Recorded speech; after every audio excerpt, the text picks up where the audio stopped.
på landbrugsskolen, der går vi rigtig dybt i fuge.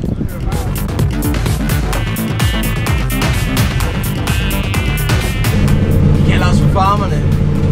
No farmers, no food. Yeah.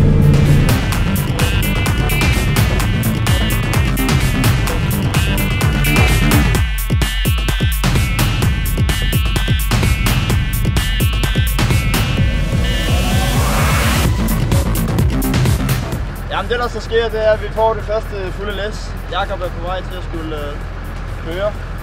Mig og Jakob, vi står faktisk og diskuterer, at der er der faktisk læs på. Og så kommer vi herind, og så ser vi så, at der er et dejligt fladt dæk.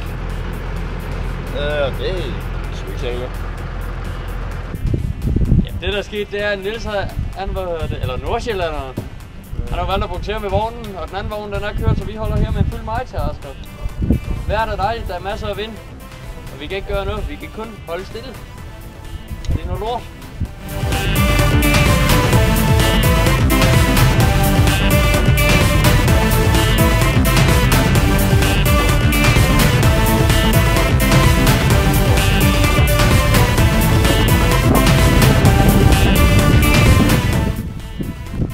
Skal du være farmer, så vælg UX.